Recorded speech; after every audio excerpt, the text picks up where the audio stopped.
Hey everyone! I really liked making that History of Clip Shows video a couple months back, and clearly a lot of people liked it as well. So I figured why not do a sequel? Because as we all know, the sequel is always better than the original. Today I figured I'd go over the evolution of a genre that has flooded broadcast television for years, but has kind of fizzled out from existence from what I can see now. This style is also one of my favorites, as it has a completely different feel from most other sitcoms that have gained popularity throughout the years. Hello, strange person who I have never met before. Who are you? I'm Janet Snakehole. Let's start with the definition of the genre. What is a mockumentary? Obviously, it's a play on documentary and mockery, so that means it's a fake documentary. But I think it's a lot more than that, because the term fake documentary has a lot of connotations. Like, I think the term mock inherently has at least a little bit of comedy sprinkled throughout. Like, the Blair Witch Project is a fake documentary about 3 film students doing research on an entity known as the Blair Witch. That's technically a fake documentary, but since it's a horror movie, I wouldn't really classify it as a mockumentary. The same goes for Cloverfield and Project X. Both movies are stylized like a documentary, but I don't think they fall into the mockumentary genre. I think there are some key aspects into making a documentary film or show, one of which is the inclusion of the talking head format. These are sideline interviews with some of the characters that encourage a more open response to a situation. These scenes usually act as a way to get inside the inner thoughts of a character without anybody else around. Or it's also a way for a character to open up about some private information. In the right context, these can also serve as the punchline to a joke, by revealing information that would make the situation a lot funnier. The rest of a mockumentary will be the more candid, everyday lives of the characters. This is what would be typically seen in regular sitcoms, be it a workplace comedy or a family life shtick. These are your main A-plot and B-plot and everything around that. What makes these different from a normal broadcast show is the documentary style. A lot of these shows are still using multiple cameras and multiple angles, but they're usually handheld shots, making it feel like there's a camera crew following the characters around. Some shows even make these cameras feel like they're characters, like when that long-haired dude does the... Mockumentaries also don't include a laugh track or anything, but still include the pause in dialogue or action to accentuate a point. They're still letting you know when you're supposed to laugh, without directly lighting up that little laughter light in the studio audience. But I think those are the main points to what makes a mockumentary, so let's get into the history of it. Yes. Are you telling me that this is it? This is scenery? Have you ever been to Stonehenge? No, The triptychs are 20 feet high. In doing research, it looks like the first official mockumentary was considered to be Orson Welles' War of the Worlds radio broadcast back in 1938. No, it does not exist on Mars. I say the chances against it are 1,000 to 1. And yet, how do you account for these gas eruptions occurring on the surface of the planet at regular intervals? Phillips, I cannot account for it. By the way, Professor. Which, since it was stylized like a regular news broadcast, apparently it scared the shit out of everybody. I don't think this goes in line with my definition of the mockumentary genre, so I wouldn't directly include it, but I figured I'd at least mention it. But what I would count as the first mockumentary was the Beatles' Hard Day's Night in 1964. Though I personally haven't seen the movie, the clips and description make it out to be a satirical look into the lives of the most popular rock stars of all time through a 36-hour period, including a television performance. The film is scripted and features actors like Wilfrid Brambell playing as Paul McCartney's father, so that puts it in the mockumentary camp. The first mockumentary film I personally saw was This Is Spinal Tap. This also happens to be the mockumentary film most people identify with the genre. Spinal Tap was ahead of its time, as it ended up blowing the entire genre out of the water and into mainstream recognition. The movie follows the fictional British band Spinal Tap, portrayed by Christopher Guest, Michael McKean, and Harry Shearer as they embark on a US tour in 1982. Most of their jokes lie with the characters, like the eccentric vocalist David St. Hubbins, and all their mostly improvised lines. Yeah. The numbers all go to 11. Look, right across the board. 11, 11, and most of 11, the and amps go up to 10. Exactly. Does that mean it's louder? Is it any louder? Well, it's one louder. According to the Wikipedia, there was over 12 hours of footage recorded for just this movie.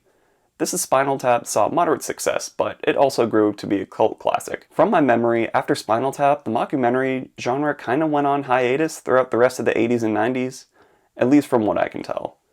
But luckily, the 2000s kicked off with an auteur of the mockumentary film genre. Well, that's cheese.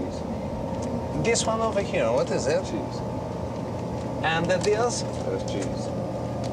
And this? Cheese. Okay, so the term auteur filmmaker has a lot of definitions and they can get kind of heady, so I'm going to simplify it for the sake of clickbait with a filmmaker that shows talent and has a lot of revolving themes in all of their work. I think that Sacha Baron Cohen meets that criteria. Some of you might not recognize him from his legal name, but you might recognize Borat or Bruno. Both of these are mockumentaries that follow the lives of people from other countries dealing with moving to America and dealing with American values. More often than not, Cohen just ends up fucking with people like it's a prank show, and some of the reactions he gets are comedy gold. I think it's also important to point out the backlash from the movies, specifically Borat in 2006 and its sequel film from 2020. Borat stars Cohen as the titular journalist from Kazakhstan, an Eastern European country. Borat goes to America to talk to Americans and learn more about American culture, bringing back the information to his fellow Kazakhstanians to normalize the culture. The actual country of Kazakhstan had no involvement in the making of the film, and the government hated it and eventually sued Cohen and the other filmmakers. Eventually, however, they grew to tolerate the film, as it made them a more tourist-centric country for Borat fans that wanted to visit the great country of Kazakhstan. The government grew to appreciate it enough that they finally gave their blessing for a sequel, which released this past year on Amazon Prime Video. Now, I don't have the time or the energy to list out all the controversies between both the Borat films, so I'll just simply link to the controversies in the description down below. I will point out that with Borat 2, there was a controversy with known piece of shit Rudy Giuliani on camera taking his pants off around Borat's daughter, who had pointed out that she was in fact underaged. There was also some colorful insight at what QAnon fanboys conspire about and the goings-on at a March for Our Rights rally. Though these movies were well beloved by audiences, grew a cult following, and saved the mockumentary genre in modern times, where it really thrived was in television in the early 2000s. Especially with a certain beloved television show that turned into many people's entire personality.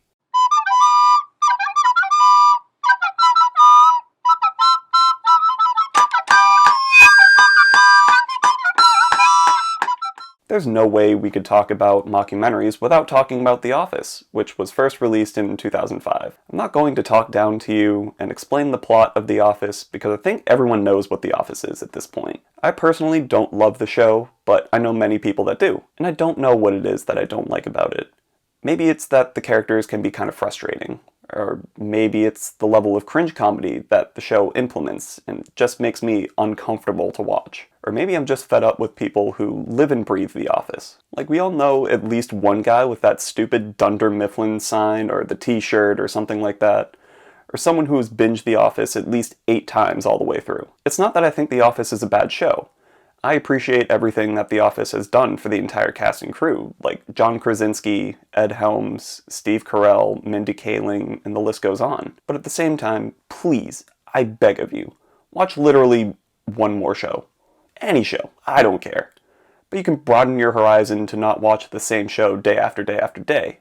You must be tired of it by now. I think the other thing is that Michael Schur, one of the main producers of the show, has produced 2 all-around better shows, those being The Good Place and Parks and Recreation. The Good Place is a show that I could do a whole extra video on recommending it.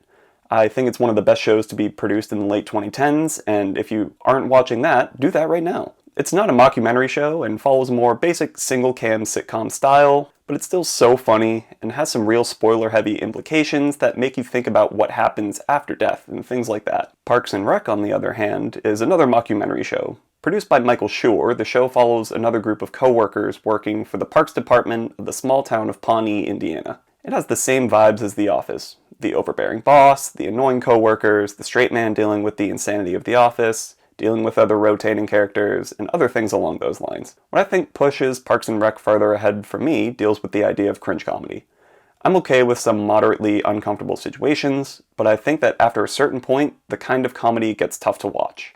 It also has to do with how I feel about the characters. Like, to me, it doesn't feel like anyone from The Office is learning from their mistakes, but the show still wants us to root for them. Like, they're bad people. I don't see anyone really improve in the 4 seasons that I sat through, but the show is still treating them like they're the heroes. Parks and Rec, on the other hand, teaches lessons to their main cast. They might not be good people at the start, but eventually they become better people, so at the end, you realize they might be better. Okay, that was a little bit of a tangent. Where was I again? Oh yeah, modern TV. Speaking of modern, the most recent mockumentary show that's been broadcast, from my understanding, is Modern Family, an ABC original show. Modern Family follows the lives of the patriarch of the Dunphy family, Phil Dunphy, portrayed by Ty Burrell, and his family, but it also follows Phil's father-in-law Jay, Jay's wife and stepson, Phil's brother-in-law Mitchell, and Mitchell's husband and kids. Now that's a huge cast of interconnected characters in an ensemble cast, but oh my goodness, it works so well. Like, the show takes its time to give every character a connection to one of the others throughout the show, so everyone has a different dynamic and a little relationship through lines to go through. The cutaway gags of Modern Family are also pretty funny, and for me I think it's because they're short. They don't overstay their welcome, and they act as a final punchline to a joke. I don't always make great decisions under pressure. What the hell is that? An alpaca, I got the last one! Much like I talked about earlier with the talking head interviews, it's always good to have a solid landing to a joke, and I think Modern Family really thrives in this. Modern Family finished in 2020, and there hasn't been a whole lot of mockumentary series or movies ever since. Bringing it a little into YouTube, the best that I could come up with is that there are some scripted documentary vlog-style channels that flourished in the 2010s. More often than not, people with cameras following their everyday lives are more interested in showing what they actually do.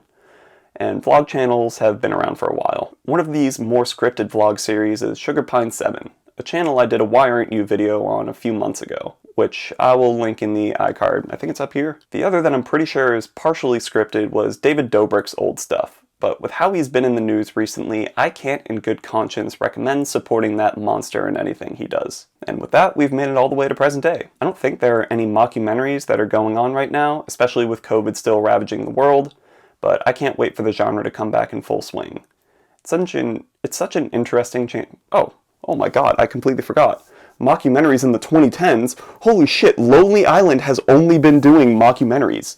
Like, the Jose Canseco documentary. Me by the bat, now it's going, gone. I never finished sex cause I'm so juiced out. But she nutted 3 times and we bashed and I bounced. That was really funny. They also did that one with, what's his name? Kit Harington, the tennis one where they did one tennis match for like 7 days. That was really funny. They did one about the Tour de France. I'm forgetting the name of all of these and I feel bad. But the number one that the Lonely Island did was Pop Star Never Stop, Never Stopping. Oh my god, that one is so good and nobody watched it. And I'm kind of pissed off that nobody watched it because it's so funny. Oh man, Lonely Island, those guys are geniuses. I don't know why they aren't getting more work. I mean, right now, because of the pandemic, they're probably not getting anything, but I mean, oh my god, they're so good. Alright, I'll insert that later. I'll do a cutaway or whatever. And with that, we've pretty much made it all the way to the present day. I don't think there are any mockumentaries that are going on right now, especially with COVID still ravaging the world, but I can't wait for the genre to come back in full swing.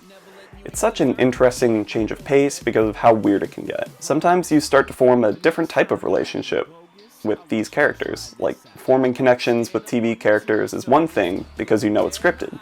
But at the end of the day, these shows and movies make you feel like you're the one hanging out with them, following their every move and being able to get in their inner sanctum with the talking head interviews. All in all, I just hope that new stuff is being made. Thank you all for sticking around for this one. Follow me on Instagram and Twitter to stay updated on all my videos and what have you. Subscribe to the channel to get my videos right away. Be sure to leave a like and a comment to let me know I'm doing such a good job, or tell me what I should do a deep dive into next.